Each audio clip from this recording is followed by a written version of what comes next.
ونستعينه ونستغفره ونعوذ بالله من شرور أنفسنا ومن سيئات أعمالنا من يهده الله فلا مضل له ومن يضلل فلا هادي له وأشهد أن لا إله إلا الله وحده لا شريك له وأشهد أن محمدا عبده ورسوله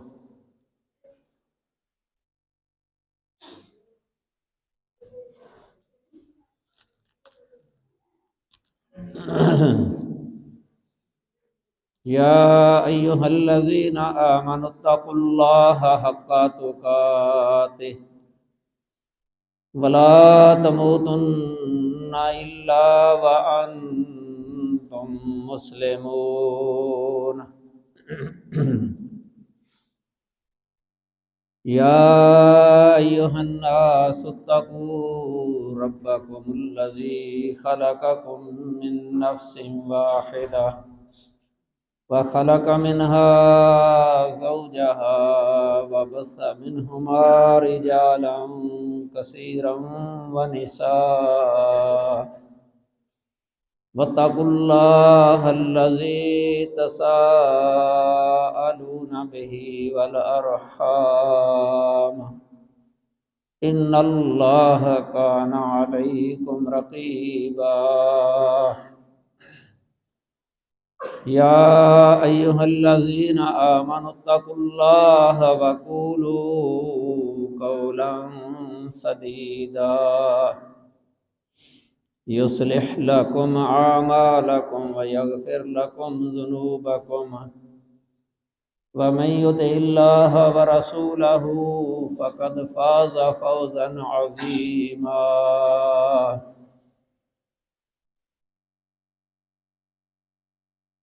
أما بعد فأعوذ بالله السميع العليم من الشيطان الرجيم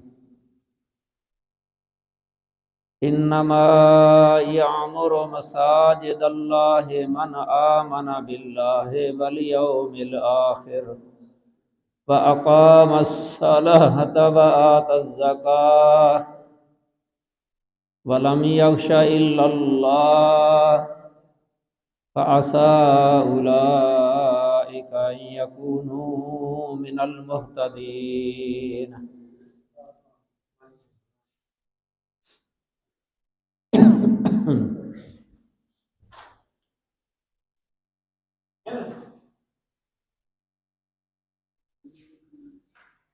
اس آیت کریمہ میں اللہ وحدہ لا شریک نے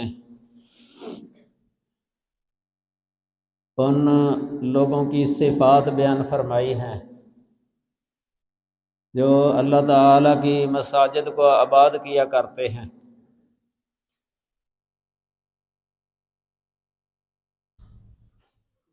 کیونکہ دنیا میں وہ لوگ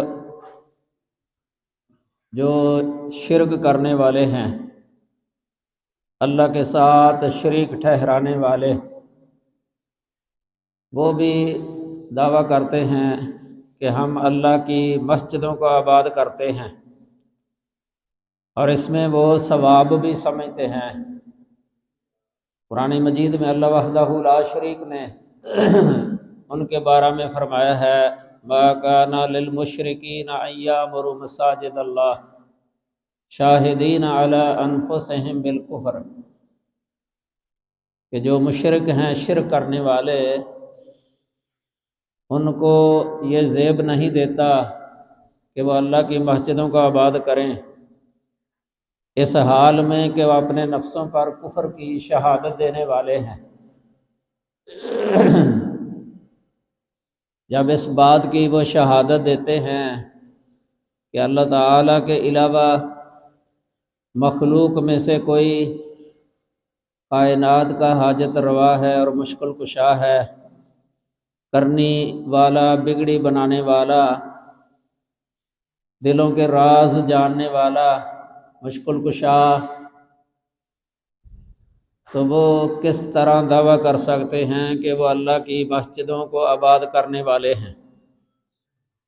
کیونکہ اللہ نے فرمایا وَأَنَّ الْمَسَاجِدَ لِلَّهِ فَلَا تَدْعُوا مَعَ اللَّهِ أَحَدًا، کہ مسجدیں صرف اللہ کے لیے ہیں، ان مسجدوں کے اندر اللہ کے علاوہ کسی کو نہ پکارا کرو۔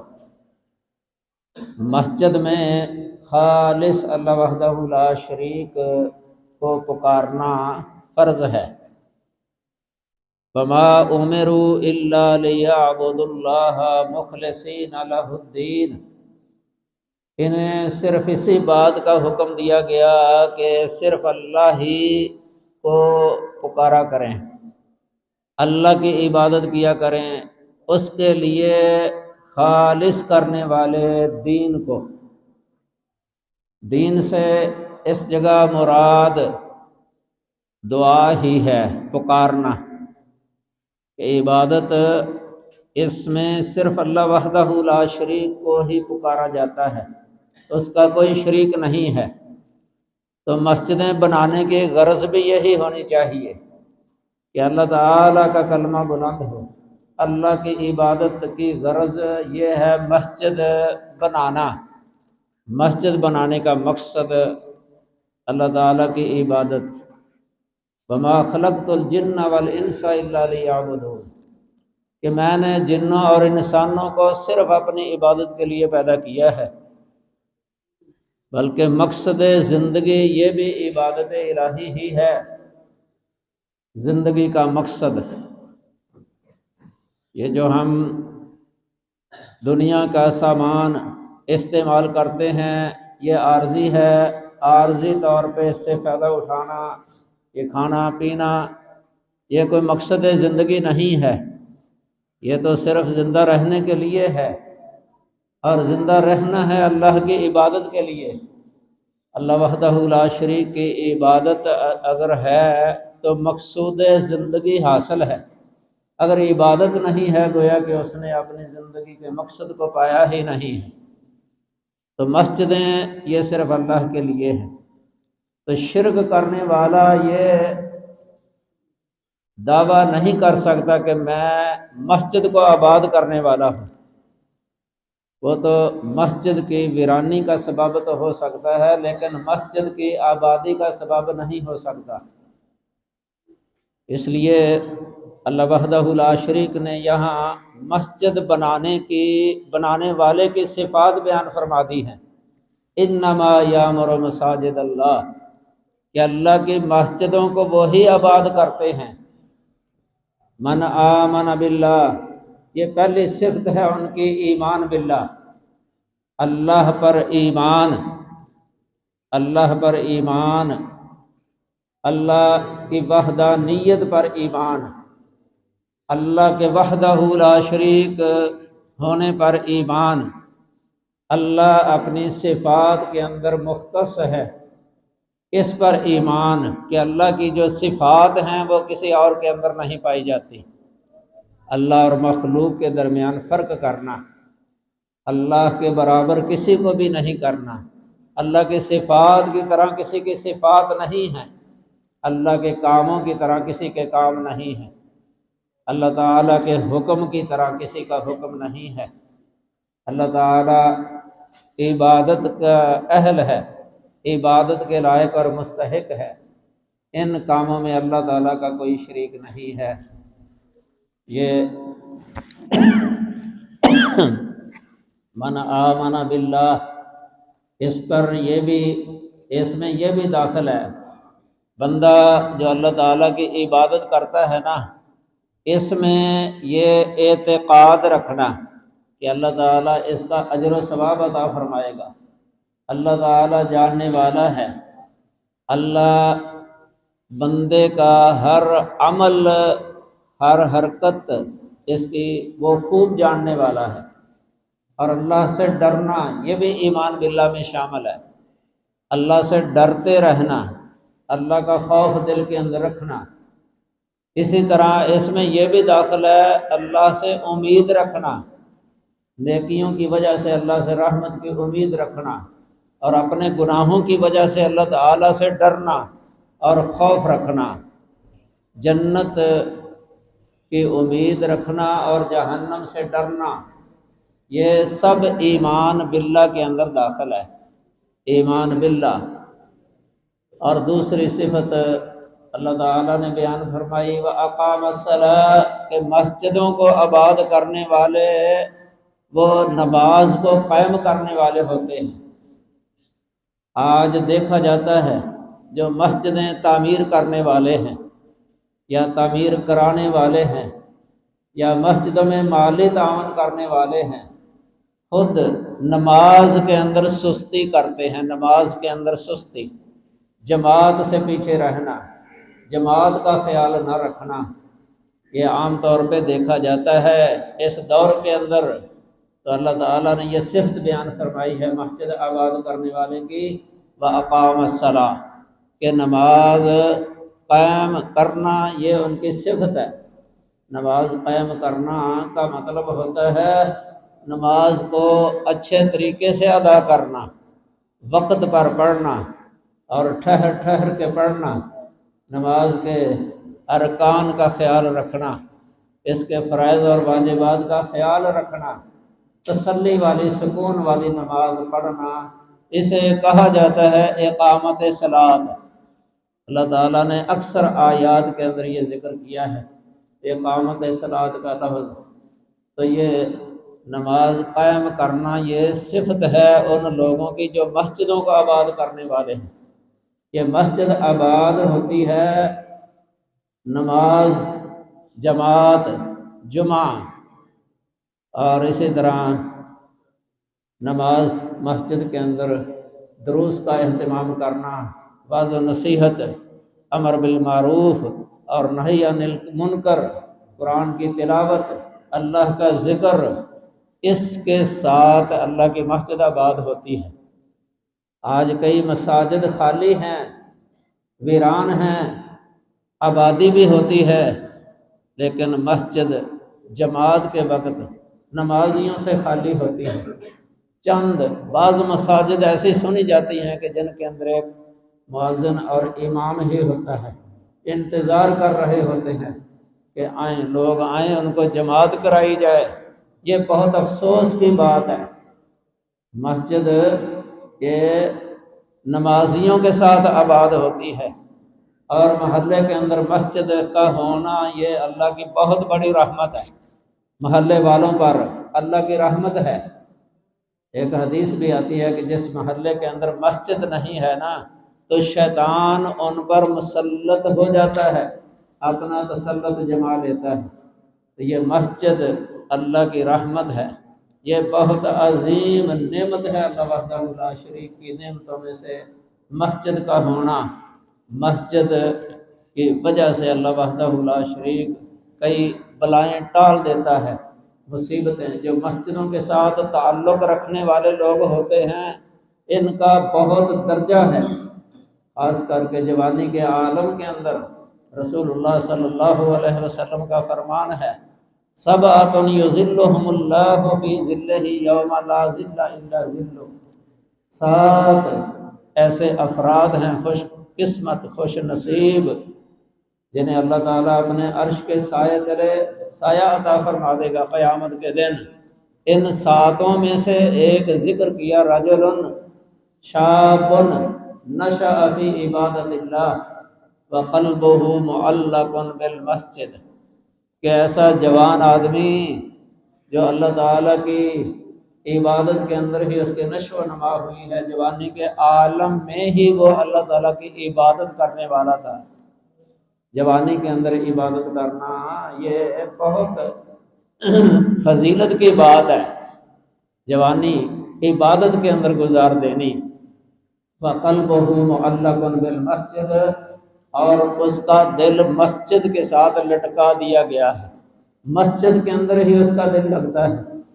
مسجد میں دل لگنا اس کو مچھلی کے ساتھ تشبیہ دیتے ہیں، مچھلی جیسے پانی کے اندر ہوتی ہے بڑا اس کا دل لگتا ہے، بڑی خوش ہوتی ہے پانی کے اندر، اگر پانی سے نکال دی جائے تو تڑپنے لگ جاتی ہے، بے قرار ہو جاتی ہے، پریشان ہوتی ہے، پانی تلاش کرتی ہے۔ ایسے ہی نمازی کا دل ہونا چاہیے مسجد کے اندر۔ اور منافق کی یہ کیفیت ہوتی ہے مسجد کے اندر، جیسے پرندے کو پنجرے کے اندر بند کر دیا جاتا ہے، وہ بے قرار ہو جاتا ہے، پریشان ہوتا ہے، نکلنا چاہتا ہے، ایسے ہی منافق کا دل جو ہے نا مسجد کے اندر ہوتا ہے، وہ دل ہی دل میں کڑتا ہے۔ آج دیکھیں جو بے نماز لوگ ہیں نا، اگر انہیں کبھی مسجد کے اندر آنا پڑ جائے، کس طرح ان کے دل کی کیفیت ہوتی ہے اس وقت، کڑتے ہیں، ناپسندیدگی اور نہ چاہنا، بڑے یعنی جلد جلد تیز تیز نماز پڑھ کے نکل جاتے ہیں۔ رسول اللہ صلی اللہ علیہ وسلم نے منافق کی نماز کو یہ تشبیہ دی ہے پرندے کے ساتھ۔ کوا ہے، جس طرح وہ دانے چگتا ہے، ٹھونگے مارتا ہے، جلدی جلدی رکوع سجود کر کے نکل جاتا ہے، جس طرح پرندہ دانے چگتا ہے۔ اور ایسے شخص کو نماز کا چور کہا ہے رسول اللہ صلی اللہ علیہ وسلم نے، کہ نماز کا چور ہے، یہ چوری کر رہا ہے، امانت داری نہیں ہے اس کے اندر، خیانت ہی خیانت ہے، نماز کی خیانت ہے۔ اور فرمایا اثقل الصلاۃ علی المنافقین صلاۃ الفجر و صلاۃ العشاء، کہ نماز منافقین پر سب سے بوجھل اور بھاری نماز یہ فجر کی اور عشاء کی نماز ہوتی ہے۔ دل نہیں چاہتا، آج سردی کا موسم ہے، یہ سردی کے دن ہیں، بسترے سے نکلنے کو دل ہی نہیں چاہتا منافق آدمی کا، بستر چھوڑنے کو دل نہیں چاہتا۔ یہ نفاق ہے دل کے اندر۔ یہ نماز کی طرف آ جانا، اندھیرے میں بھی چل کے مسجد کی طرف آ جانا، جبرائیل علیہ السلام نے نبی کریم صلی اللہ علیہ وسلم کو حکم دیا ہے، بشر المشائین الی المساجد فی الظلمات بالنور التام یوم القیامہ، کہ اللہ کے رسول آپ ان لوگوں کو بشارت دے دیجئے، خوشخبری سنا دیجئے جو مساجد کی طرف اندھیروں میں چل کے آتے ہیں نماز قائم کرنے کے لیے، نماز پڑھنے کے لیے۔ کس بات کی بشارت؟ قیامت کے دن انہیں پوری مکمل روشنی عطا فرما دی جائے گی، نور عطا فرما دیا جائے گا، پورا پورا نور۔ اتنی فضیلت ہے مساجد کی، بہت زیادہ فضیلت ہے، مسجد بنانے کی بھی فضیلت ہے، اس کو آباد کرنے کی بھی فضیلت ہے۔ نبی کریم صلی اللہ علیہ وسلم نے فرمایا، من بنا للہ مسجدا بنى اللہ لہ بیتا فی الجنہ، جو اللہ کے لیے مسجد بناتا ہے اللہ اس کے لیے جنت کے اندر گھر بنا دیتا ہے۔ یہ فضیلت اس کی عام صحیح بخاری کے اندر بھی ہے، یہ مشہور حدیث ہے۔ جنت اللہ وحدہ لا شریک بہت کریم ہے، بڑا رحیم ہے، بڑا رحمان ہے۔ حدیث میں آتا ہے کہ جو شخص اللہ کی طرف ایک بالشت چل کے آتا ہے، اللہ اس کی طرف ایک ذراع چل کے آتا ہے۔ جو چل کے آتا ہے اللہ دوڑ کے آتا ہے۔ اللہ تعالی کی طرف آ کے تو دیکھے کوئی، اللہ فرماتے ہیں یہدی الیہ من ینیب، جو اللہ کی طرف جھکتا ہے اللہ اس کو راستہ دکھا دیتا ہے۔ جو ہدایت چاہتا ہے، دل سے چاہتا ہے کہ مجھے صراط مستقیم مل جائے، سیدھا راستہ مل جائے، اللہ اس کو ضرور دکھا دیتا ہے۔ جو چاہتا نہیں ہے، وہ راستے پر چلنا ہی چاہتا نہیں ہے، چلنا ہی نہیں چاہتا، اللہ اسے راستہ نہیں دکھاتا۔ اس لیے مسجد کی آبادی محلے والوں پر یہ فرض ہوتا ہے، محلے والوں پر، کہ مسجد کو آباد کریں۔ مسجد آباد کرنا محلے والوں پر یہ فرض ہے۔ رسول اللہ صلی اللہ علیہ وسلم حکم دیا کرتے تھے مسجد بنانے کا۔ امر رسول اللہ صلی اللہ علیہ وسلم ببناء المساجد فی الدور، مساجد محلوں کے اندر مساجد بنانے کا حکم دیا۔ مسجد کو آباد کرنے سے ہی اللہ تعالیٰ راضی ہو جاتا ہے، اللہ تعالیٰ کی رحمت ہو جاتی ہے۔ اس لیے اللہ تعالیٰ نے یہ بہت عظیم نعمت عطا فرما دی ہے اس محلے والوں پر، محلے والوں کو۔ اب ان کا فرض ہے کہ اس مسجد کو آباد کیا کریں اور وعظ و نصیحت حکمت کے ساتھ، دانائی کے ساتھ لوگوں کو دعوت دینا۔ ادعو الی سبیل ربک بالحکمہ والموعظۃ الحسنہ۔ اللہ تعالیٰ فرماتے ہیں کہ اے میرے نبی، آپ اپنے رب کے راستے کی طرف لوگوں کو حکمت و دانائی کے ساتھ دعوت دیں اور اچھے واعظ کے ساتھ دعوت دیا کریں۔ یہ بہت مؤثر ہوتی ہے۔ اس میں اخلاق کا ہونا بہت ضروری ہے۔ حسن خلق، حسن خلق نبی کریم صلی اللہ علیہ وسلم اس صفت کے ساتھ ساری دنیا کے لوگوں سے زیادہ متصف تھے، حسن خلق کے ساتھ، اخلاق کے ساتھ۔ اخلاق کے ساتھ دین اسلام پھیلا ہے، اخلاق کے ساتھ ہی لوگ قریب آئے ہیں۔ اللہ تعالیٰ اپنے نبی کے بارے میں فرماتے ہیں لَوْ كُنْتَ فَظًّا غَلِيظَ الْقَلْبِ لَانفَضُّوا مِنْ حَوْلِكَ، کہ آپ اگر سخت ہوتے، سخت طبیعت کے ہوتے، کرخت ہوتے، سخت دل ہوتے، تو یہ لوگ آپ کے آس پاس سے ویسے ہی دوڑ جاتے، بھاگ جاتے، کوئی آپ کے قریب ہی نہ آتا۔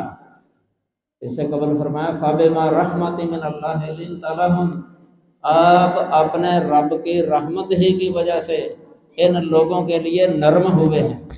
یہ نرمی اللہ تعالیٰ نے آپ کی طبیعت کے اندر رکھی تھی، آپ حسن خلق کے مالک تھے، اس لیے آپ صلی اللہ علیہ وسلم نے تمام لوگوں کے ساتھ حسن خلق سے معاملہ کیا۔ حتیٰ کہ ایک اعرابی آ گیا، اس نے مسجد کے کونے کے اندر پیشاب کر دیا۔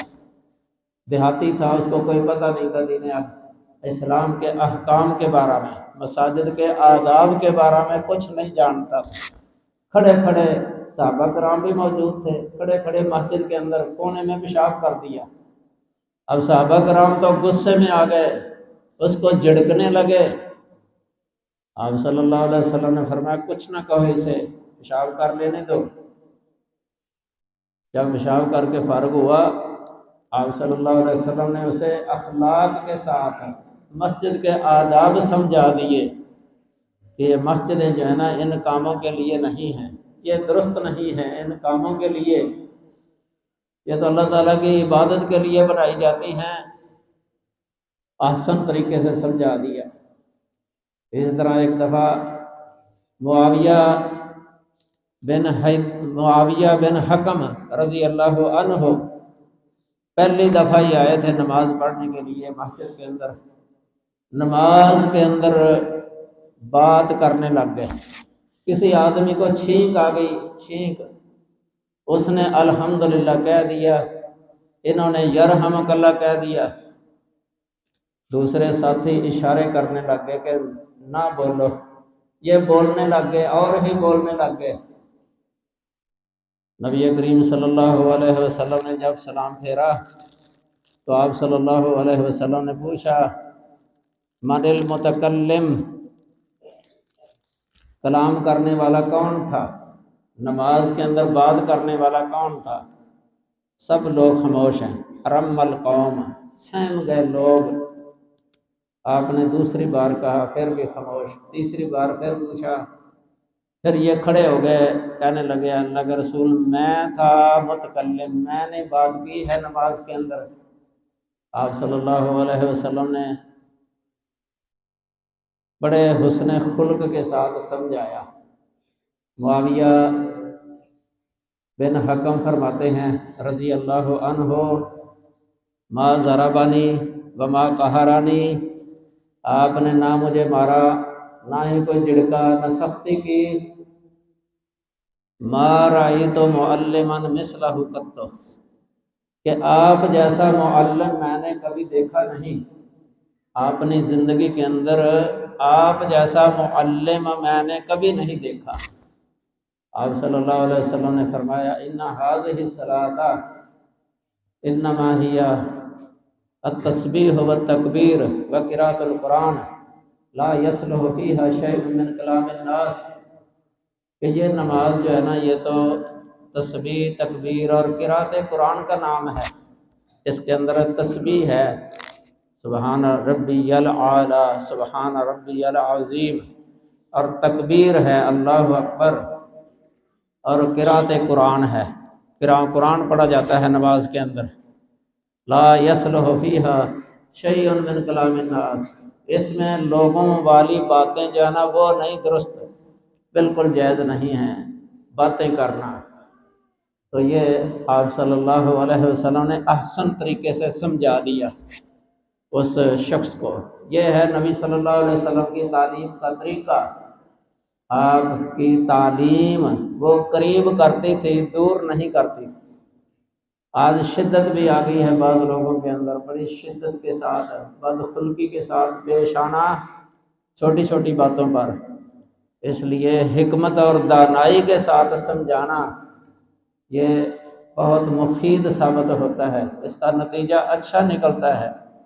تو بہرحال یہ مسجد، یہ اللہ تعالیٰ نے ایک عظیم احسان کر دیا ہے اس محلے والوں پر۔ اگر اس مسجد کا حق ادا کریں گے، اللہ وحدہ لا شریک ان پر راضی بھی ہوگا اور رحمت کرے گا، اور گناہ بھی بخش دیتا ہے اللہ وحدہ لا شریک، اور آخرت کے اندر بڑا فائدہ ہوگا، خوشی نصیب ہوگی۔ اگر اس مسجد کا حق ادا نہ کیا گیا تو پھر اللہ تعالیٰ کی ناراضگی ہے اور اللہ کا غصہ ہے، اور آخرت کے اندر بھی اس کا عذاب ہوگا اور پوچھا جائے گا۔ یہ مسجد یہ اللہ تعالیٰ کی خاص عبادت کے لیے بنائی جاتی ہے۔ تو یہ دوسری صفت ہی وَأَقَامَ الصَّلَاةَ، تیسری صفت ہے وَآتَى الزَّكَاةَ، یعنی زکوٰۃ ادا کرنا، یہ بھی فرض ہے۔ اللہ تعالیٰ نے اکثر نماز کے ساتھ زکوٰۃ کا ذکر کیا ہے عام آیات کے اندر، یہ دونوں ہی اسلام کے رکن ہیں۔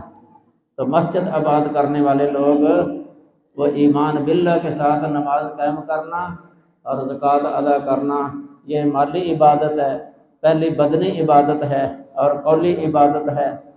اور چوتھی صفت یہ بیان فرمائی ہے وَلَمْ يَخْشَ إِلَّا اللَّهُ، وہ اللہ تعالیٰ کے علاوہ کسی سے ڈرتے نہیں ہیں۔ اس ڈرنے سے مراد اس طرح کا ڈرنا ہے جس طرح اللہ سے ڈرا جاتا ہے۔ اب اللہ سے آدمی کیسے ڈرتا ہے؟ اللہ سے ڈرتا ہے کہ اگر میں نے کوئی گناہ کر لیا نا تو اللہ تعالیٰ مجھے پکڑ لے گا۔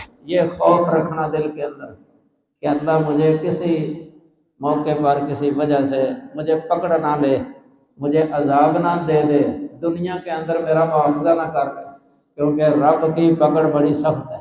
اِنَّ بَطْشَ رَبِّكَ لَشَدِيدٌ، بے شک تیرے رب کی پکڑ بڑی سخت ہے۔ اللہ تعالیٰ جب پکڑنے لگتا ہے نا تو بستیوں کو تباہ کر دیتا ہے۔ ابھی آپ نے سنا ہوگا جاپان کے اندر کتنا بڑا زلزلہ آیا ہے، 1.5 گھنٹے تک جو ہے نا وہ زلزلے پہ جھٹکے لگتے رہے۔ یہ اللہ کا اذن ہوتا ہے، اذن کن فیکون۔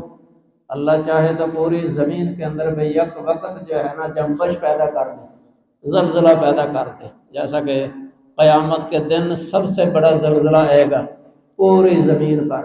اذا زلزلت الارض زلزالہا، پوری زمین ہلا کے رکھ دی جائے گی، پوری زمین۔ آج دنیا کے اندر کسی نہ کسی ملک کے اندر، کسی خطے میں، کسی علاقے میں زلزلہ آتا ہے۔ قیامت کا زلزلہ جو ہے نا وہ بہت بڑا ہے، بہت بڑا ہے۔ اس طرح اللہ سے ڈرتے رہنا کہ اللہ تعالیٰ مجھے کسی گناہ کی وجہ سے پکڑ نہ لے، مجھ سے کوئی ایسی غلطی نہ ہو جائے کہ اللہ معاوضہ کر لے۔ اس طرح کسی غیر سے ڈرنا، غیبی طور پہ ہی ڈر رکھنا، کسی پیر سے، کسی بزرگ سے، کسی نبی یا ولی سے اسی طرح ڈر رکھنا جس طرح اللہ سے ڈرا جاتا ہے غیبی طور پہ۔ یہ صفت ہے مومن کی کہ وہ صرف اللہ سے ڈرتا ہے۔ وَلَمْ يَخْشَ إِلَّا اللَّهُ، اللہ کے علاوہ وہ کسی کی خشیت اپنے دل کے اندر وہ نہیں رکھتا۔ اس طرح کا ڈر رکھنا اللہ کے علاوہ کسی کا، یہ شرک کے زمرے میں آتا ہے، شرک کے زمرے میں۔ ویسے طبعی خوف مراد نہیں ہے اس سے، جو عام طور پہ کسی دشمن کا ڈر ہوتا ہے کہ کہیں حملہ نہ کر دے، یہ طبعی خوف ہے، یہ مراد نہیں ہے۔ یہ تو صحابہ کے دل میں بھی آ جاتا تھا اس طرح کا خوف، جس طرح عمر رضی اللہ تعالیٰ عنہ کی حدیث ہے صحیح بخاری کے اندر، وہ کہتے ہیں کہ ہمارے دل کے اندر یہ خوف رہتا تھا کہ کہیں روم مدینے پر حملہ نہ کر دیں، رومی مدینے پر حملہ نہ کر دیں۔ یہ ہم سنتے رہتے تھے کہ وہ تیاریاں کر رہے ہیں، تو ہمارے دلوں کے اندر یہ خوف رہتا تھا۔ یہ طبعی خوف ہوتا ہے، جس طرح کسی سانپ سے بندہ ڈر جاتا ہے، جس طرح موسیٰ علیہ السلام سانپ سے ڈر گئے تھے، یہ طبعی خوف ہے، یہ ہر ایک کو لاحق ہو جاتا ہے۔ یہاں خشیت سے مراد وہ ہے جو پہلے میں نے بتایا ہے، وَلَمْ يَخْشَ إِلَّا اللَّهِ۔ کئی لوگ پیروں سے اسی طرح ڈرتے رہتے ہیں، بزرگوں سے ڈرتے رہتے ہیں، دلوں کے اندر خوف رکھتے ہیں جیسے اللہ تعالیٰ کا خوف ہوتا ہے دلوں کے اندر، یہ غلط ہے۔ اس کی نفی کی ہے اللہ وحدہ لا شریک نے مساجد کو آباد کرنے والوں سے، جو مسجدوں کو آباد کرتے ہیں، کیونکہ وہ مسجدوں کے اندر اللہ ہی کی عبادت کرتے ہیں، اللہ ہی سے ڈرتے ہیں، اللہ کا خوف رکھتے ہیں دلوں کے اندر، اللہ سے رحمت کی امید رکھتے ہیں دلوں کے اندر۔ اللہ وحدہ لا شریک نے یہ صفات ان کی بیان فرمائی ہیں۔ صحیح بخاری کے اندر بھی کتاب الرقاق کے اندر یہ باب موجود ہے، باب الخوف والرجاء، کہ مومن جو ہے نا وہ خوف اور رجا ان دونوں کے بین بین رہنا چاہیے دنیا کے اندر، کہ اللہ کا ڈر بھی ہو دل کے اندر اور اللہ تعالیٰ کی رحمت بھی ہو، یہ دونوں ضروری ہیں۔ صرف خوف ہی خوف رکھے، امید نکال دے، یہ بھی صحیح نہیں ہے۔ یا امید ہی امید رکھے اور خوف دل سے بالکل نکال دے اللہ کا، یہ بھی صحیح نہیں ہے۔ اس سلسلے میں دو گروہ، دو فرقے وہ گمراہ ہوئے ہیں۔ ایک مرجیہ ہیں جنہوں نے امید ہی امید رکھی دلوں کے اندر اور لوگوں کو بھی امید ہی دلاتے رہے، اللہ کا خوف دلوں سے بالکل ہی نکال دیا ان لوگوں نے، یہ گمراہ ہو گئے۔ جہنم کا خوف نہیں ہے، عذاب کا یا قبر عذاب قبر کا خوف دلوں سے بالکل ہی نکال دیا انہوں نے۔ ان کی وجہ سے لوگ عمل کے اندر سست ہو گئے۔ لوگوں نے کہا کہ صرف کلمہ پڑھ لیں گے جنت میں چلے جائیں گے، گناہوں سے بچنے کی ضرورت نہیں ہے، عمل کرنے کی ضرورت نہیں ہے۔ اس حد تک یہ پہنچ گئے تھے یہ مرجیہ، اور ان کا نقصان بہت زیادہ ہوا ہے دنیا کے اندر۔ لوگ عملوں میں سست ہو گئے بلکہ عمل چھوڑ ہی بیٹھے۔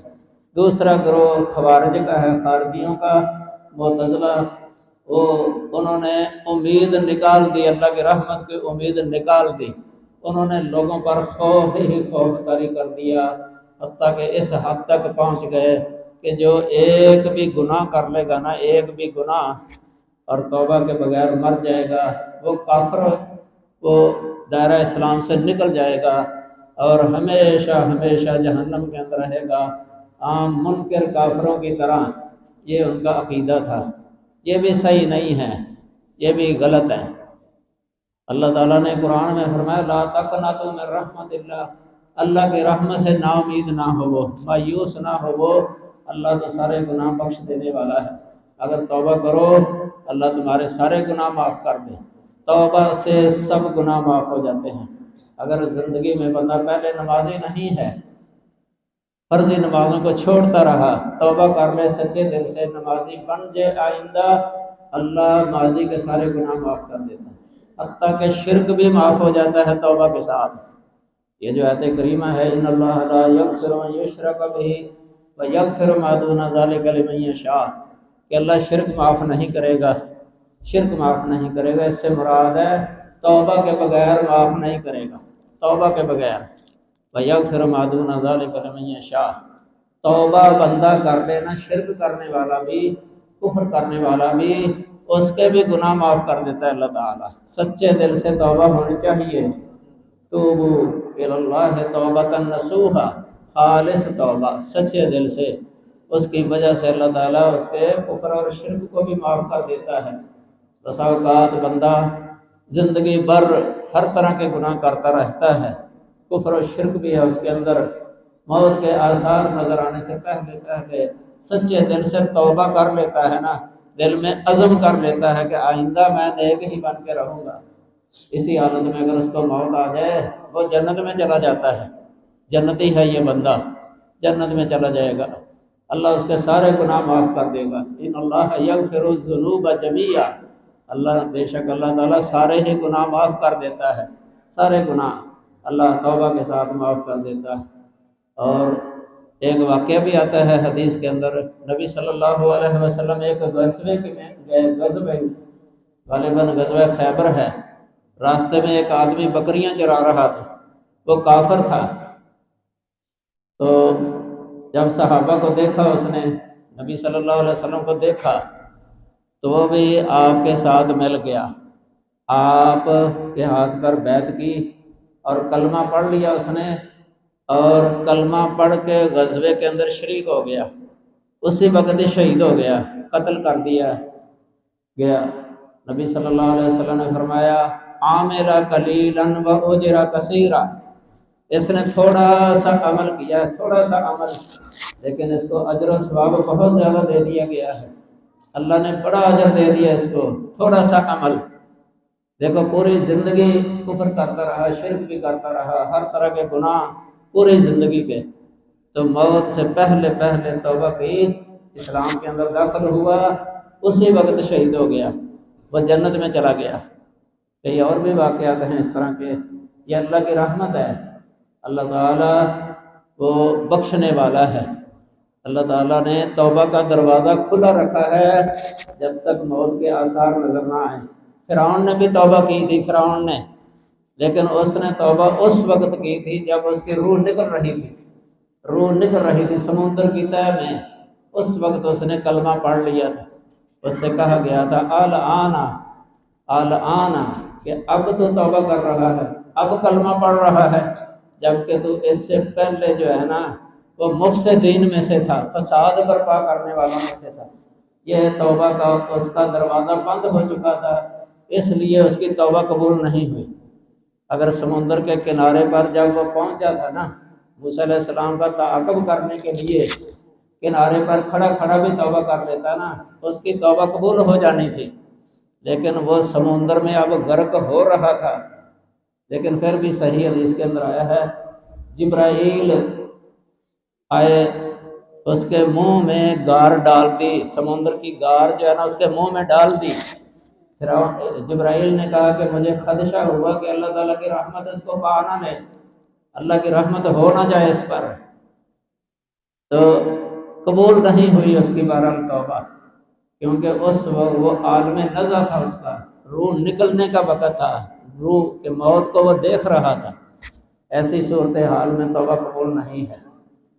نبی کریم صلی اللہ علیہ وسلم بھی اپنے چچا سے کہہ رہے تھے نا، موت کے آثار ابھی ظاہر نہیں ہوئے تھے، اے امّے قل لا الہ الا اللہ، اے چچا لا الہ الا اللہ پڑھ لو، لا الہ الا اللہ پڑھ لو، میں آپ کی سفارش کر دوں گا، لیکن انہوں نے کلمہ پڑھا نہیں تھا، اسی طرح روح نکل گئی، تو آپ کو اس کا صدمہ بھی ہوا تھا، آپ کو اس سے محبت بھی تھی، غم لگ گیا کہ میرا چچا اسی طرح دنیا سے چلا گیا، تو اللہ تعالیٰ نے فرمایا اِنَّكَ لَا تَهْدِي مَنْ أَحْبَبْتَ وَلَٰكِنَّ اللَّهَ يَهْدِي مَن يَشَاءُ، بے شک آپ کو جس سے محبت ہے نا، آپ ہدایت نہیں دے سکتے، ہدایت دینا آپ کے اختیار میں نہیں ہے، لیکن اللہ جسے چاہتا ہے ہدایت دے دیتا ہے، اللہ جسے چاہتا ہے ہدایت دے دیتا ہے۔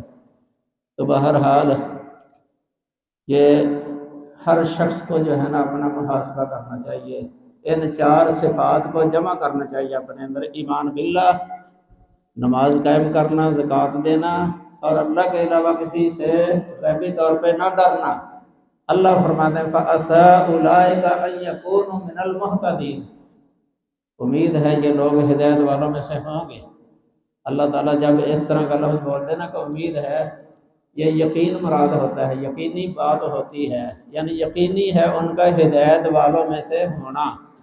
تو مسجد اب آباد کرا ہو گئی ہے، اللہ تعالیٰ نے بنا دی ہے، یہ اللہ کے اذن کے ساتھ بنی ہے، اللہ کی توفیق سے بنی ہے یہ مسجد، جنہوں نے یہ مسجد بنائی ہے تعاون کرتے رہے ہیں، اللہ ان کو بھی بہت بڑا اجر و ثواب عطا فرمائے اور ان کی نیتوں کو خالص کرے، قبول فرمائے، اور یہ یہاں کے رہنے والے لوگ اس کو آباد کرنے کی پوری کوشش کریں، آئندہ آباد رہے۔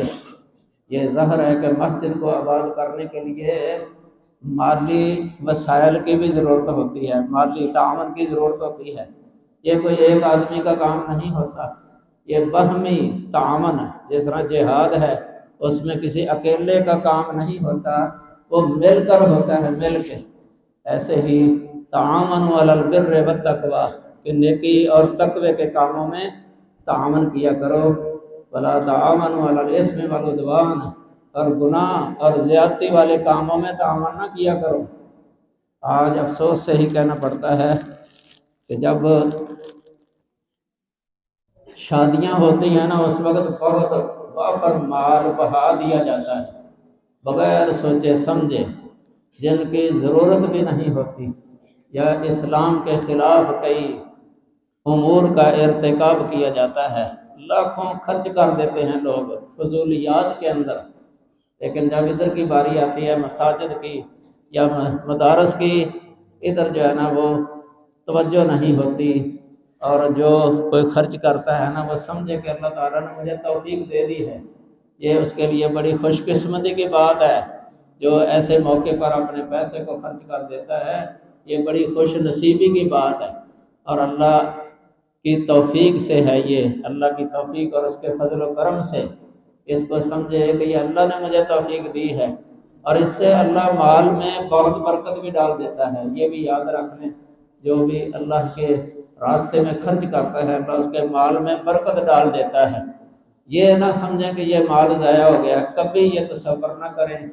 اگر ایسے نیکی پر مال لگ جائے وہ ضائع نہیں ہوتا، وہ محفوظ ہے اس کے لیے، آخرت میں اس کا فائدہ ہوگا، قبر کے اندر موت کے بعد ہی اس کا فائدہ نظر آ جائے گا۔ لیکن وہ مال جو فضولیات پر لگا ہے، باطل پر لگا ہے، وہ ضائع ہوا ہے، وہ ضائع ہوا ہے، اس کا نقصان سامنے آگے ہی رہے گا، قبر کے اندر ہی پتہ چل جائے گا کہ کس قدر یہ اللہ نے اتنی نعمت دی تھی، مالی نعمت مال اللہ ہی دیتا ہے، تو اللہ تعالیٰ نے اس کا بھی حساب لینا ہے، جیسا کہ احادیث کے اندر آیا ہے۔ اس لیے سب مل کے جو ہے نا اس مسجد کی ترقی کا سوچیں، اس مسجد کی جو ہے نا یہ ترقی اور اس کی کامیابی اور اس کی آبادی کی طرف، اس کے لیے خطیب بھی رکھنا پڑتا ہے، اور امام مسجد بھی رکھنا پڑتا ہے، اور پھر خادم بھی رکھنا پڑتا ہے، پھر ان کے اخراجات جو ہے نا وہ برداشت کرنے پڑتے ہیں۔ یہ کوئی احسان نہیں ہے ان پر، یہ تعاون ہے